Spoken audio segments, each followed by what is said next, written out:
Olá, paz, saúde e prosperidade para você. Trazendo uma reflexão e um comentário, um breve resumo sobre a carta de Paulo aos Romanos. A autoria é atribuída ao apóstolo Paulo, foi escrita por volta do ano 57, aproximadamente, depois de Cristo.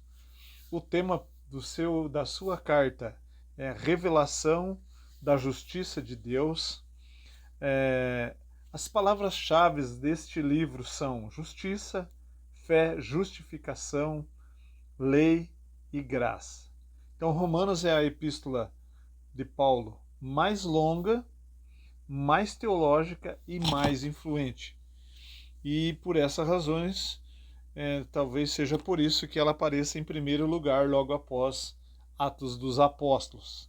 Então, nós temos que, e sabemos, através da Bíblia e de Atos dos Apóstolos também, em Romanos, Paulo afirma que muitas vezes planejou ir até Roma para ali pregar o Evangelho, mas que até então fora impedido. Isso está no capítulo 1 desta carta. E ele reafirma o seu desejo de ir até eles. E sabemos que esse era o plano de Paulo, haja visto que Roma era a capital do mundo antigo, né? E ele sabia o poder e o potencial do alcance que seria levar o evangelho da capital do mundo da época, né? Então, Paulo escreveu essa carta já perto do fim da sua terceira viagem missionária.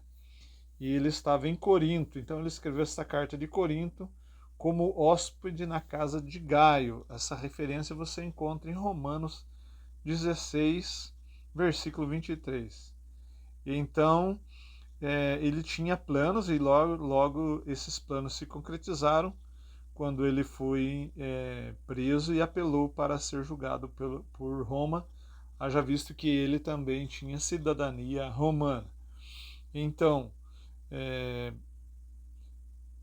os destinatários, todos os que estáis em Roma, amados de Deus, são os destinatários da carta. Então, por isso que se intitula Carta aos Romanos. Na saudação inicial, Paulo não usa a palavra igreja. Ele usa como referência, pode-se notar que o apóstolo Paulo, nesta saudação, não usa a palavra igreja, como faz em 1 e 2 Coríntios. Porque nessa época ainda não existia nenhuma igreja organizada. Então, Paulo, muito sábio também, tanto nas introduções da carta, como na apresentação dos temas que ele quer abordar. Então, nós sabemos que o destinatário eram os romanos, e que o autor é Paulo, que ele escreveu de Corinto, né? O livro fala, ou a epístola fala, do seu autor como de um homem erudito, profundamente espiritual, inteiramente consagrado, conscientemente inspirado. Assim como todo cristão deve ser, né? Buscar o melhor do seu conhecimento, buscar conhecimento, ser profundamente espiritual e ser inteiramente consagrado e também ter uma consciência inspirada ou inspiradora. E isso são características do autor, que é o apóstolo Paulo.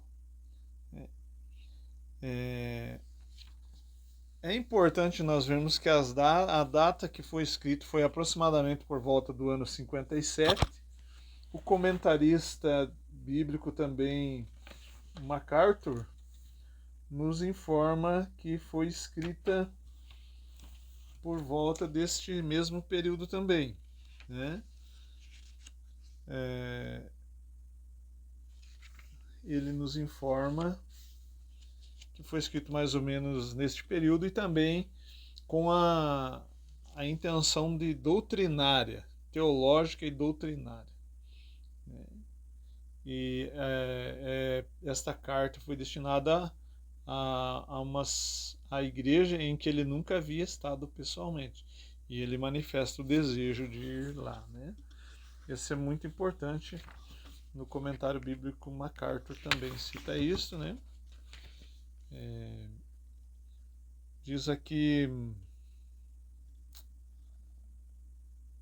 que o cenário e que a igreja tenha sido fundada por alguns dos convertidos no dia de Pentecoste, em Atos capítulo 2, versículo 10. Então, há muito tempo, Paulo sonhava em visitar esta igreja, segundo o comentarista MacArthur. Então, você veja bem, nós temos um autor, que é o apóstolo Paulo, dentro de um contexto de uma igreja que nasceu de um grande avivamento desencadeado em Jerusalém e que agora já alcançava a capital do Império Romano, por assim dizer, a capital do mundo. Então vejam o alcance e o impacto que isso teve e tem até hoje nos nossos dias, né? Esta gloriosa carta do apóstolo Paulo. Um dos temas também mencionados por MacArthur é Cristo em Romanos. O livro de Romanos, que é basicamente uma obra doutrinária, apresenta Cristo como o Redentor da humanidade. E Paulo declara que somente a fé em Cristo reconcilia a humanidade pecaminosa com o Deus Todo-Poderoso. Assim o homem é justificado mediante a obra de Cristo na cruz. Então, sabemos que nesta mesma carta também tem aquela famoso versículo, né? O justo viverá pela fé, ou da fé, né? E assim nós temos, de forma bem resumida, essa pequena introdução. Qual é o propósito desta carta? Há dois propósitos. Parece que os romanos tinham ouvido boatos falsos a respeito da mensagem e da teologia de Paulo. Você vai encontrar essa suspeita em Romanos capítulo 3, versículo 8.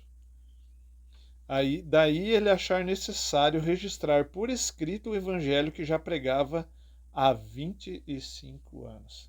Então também é uma forma de ele registrar, né, doutrinariamente, teologicamente e, por assim dizer, um dos maiores livros, como dizem alguns comentaristas, teólogos, comentaristas das Escrituras, diz que a carta de Paulo é o maior livro que jamais foi escrito, né? E queria corrigir certos problemas da igreja causados por atitudes erradas dos judeus para com os gentios e dos gentios para com os judeus. Então, como em todas as cartas que veremos futuramente, e estaremos também trazendo um breve resumo, são cartas que têm o objetivo de doutrinar, de esclarecer, de corrigir e provar a aqueles novos seguidores, novos convertidos, que agora, como cristãos, somos um só povo, né? Já Paulo usa essa expressão: não há judeu, nem grego, nem servo, nem livre, né? Somos um só povo, a igreja, os cristãos, o corpo do Senhor, do qual Jesus é o cabeça, né? A visão panorâmica que nós podemos ter deste livro, desta carta, é doutrinariamente, Romanos é o maior livro já escrito. E é o coração e a alma da revelação de Deus ao povo desta época. Todo o conjunto da verdade da redenção, chamada na Escritura, o Evangelho, está aqui detalhado. Então, é uma carta de grande profundidade. Estamos aqui apenas dando um breve esboço, né? Paulo destaca também o fato de que o problema do pecado e a necessidade humana da justificação são universais.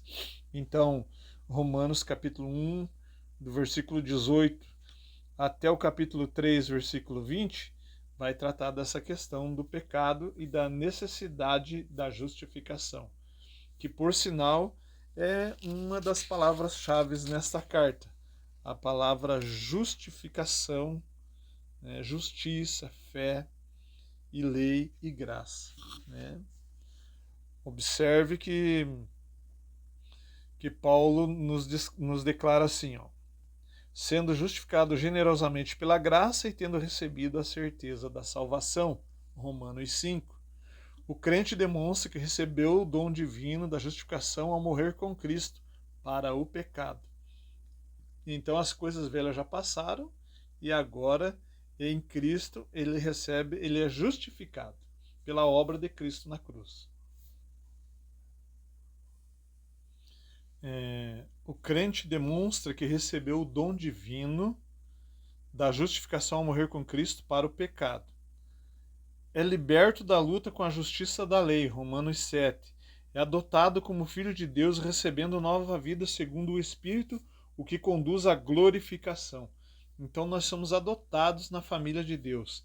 E Deus está levando a efeito o seu plano da redenção, a despeito da incredulidade de Israel, capítulo 9 até o capítulo 11. Então Paulo declara finalmente que uma vida transformada em Cristo resulta na prática da retidão e do amor em todos os aspectos da vida social, civil e moral da pessoa. Capítulos 12 e 14. E Paulo termina a carta expondo seus planos pessoais, capítulo 15, uma longa lista de saudações pessoais e uma última admoestação. Então, o que você vai encontrar na carta de Romanos?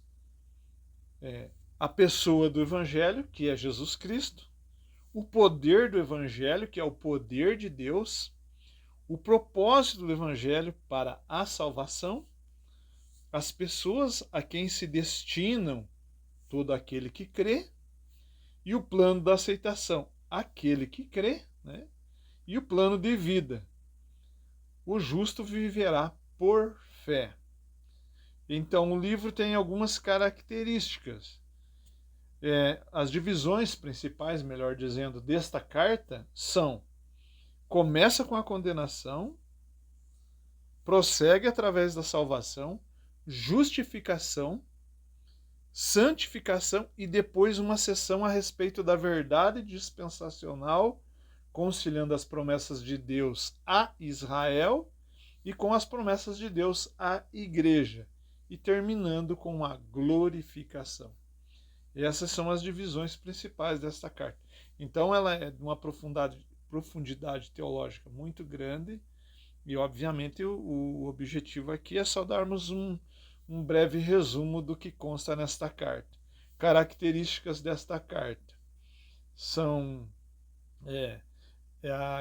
a carta de Romanos é a mais sistemática das epístolas, é a epístola teológica por excelência do Novo Testamento. Então, você que está me assistindo, eu recomendo que você leia toda a carta do apóstolo Paulo mais de uma vez. Né? Paulo escreve num estilo de pergunta e resposta ou de diálogo. Né? Paulo usa amplamente o Antigo Testamento como a autoridade bíblica na apresentação da verdadeira natureza do Evangelho. Paulo apresenta a justiça de Deus como a revelação fundamental do Evangelho, Romanos 1, 16 e 17. Né? Paulo focaliza a natureza dupla do pecado, bem como a provisão de Deus em Cristo em cada aspecto. O pecado como uma transgressão pessoal e o pecado como um princípio ou lei, isto é, tendência natural inerente para pecar, existente no coração de toda pessoa, que nascemos inclinados para o mal, para o pecado. Né? Somente a graça e a misericórdia do Senhor para nos reconciliar com Deus. Né? O capítulo 8 é o capítulo mais longo da Bíblia sobre a obra do Espírito Santo na vida do crente. E Romanos contém um estudo mais profundo da Bíblia sobre a rejeição de Cristo, né, pelos judeus, excetuando-se um remanescente judeu fiel, que creu na mensagem, e bem como sobre o plano divino redentor para todos, alcançando por fim Israel. Né? Capítulos 9 e 11. A pessoa do Senhor Jesus é revelada nesta carta, né? Através do plano de redenção de Deus em Cristo. A necessidade dele, a descrição detalhada da obra de Cristo, e suas implicações para os cristãos, a aplicação do Evangelho de Cristo à vida cotidiana. Então, a carta revela também esse aspecto do dia a dia do cristão, vivendo na prática, né, e pondo em prática aquilo que ele acredita, né, que é o nosso modelo principal, a pessoa bendita do Senhor Jesus. Né? Jesus Cristo é o nosso Salvador, que obedeceu perfeitamente a Deus como nosso representante. Capítulo 5.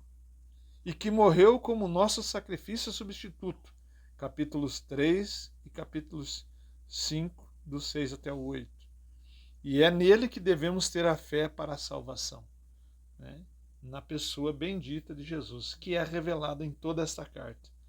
Através de Cristo temos muitas bênçãos: reconciliação com Deus, justiça e vida eterna, identificação com Ele em sua morte, sepultamento e ressurreição, estar vivos para Deus, Romanos 6,11, livres da condenação, Romanos 8,1, herança eterna, sofrimento com Ele, ser glorificados com Ele, Romanos 8,17, e tornar-se como Ele, em Romanos 8,29, e o fato de que Ele ora por nós mesmo agora, Romanos 8,34. Na verdade, toda a vida cristã parece ser vivida através dele. Oração, regozijo, exortação, glorificar a Deus, em geral, viver para Deus e obedecer. Então, de forma sintética, resumida, nós vemos que a carta de Paulo é de uma profundidade gloriosa. Se aplicarmos em nossas vidas, seremos bem-sucedidos como cristão, porque ele revela Cristo como nosso modelo, como nosso Salvador, como fomos adotados na família de Deus através da sua obra da sua obra redentora e expiatória, e que somos justificados pela fé, e que somente em Jesus nós desfrutaremos da verdadeira salvação e teremos comunhão um com os outros, e não haverá mais dúvida se pormos isso em prática na nossa vida civil, social, que era o propósito da carta, né? E mostrar que todo ser humano é inclinado ao pecado e que somente a obra de Cristo na cruz do Calvário que pode nos redimir, nos justificar e nos reconciliar com Deus. Deus os abençoe. Até o próximo vídeo.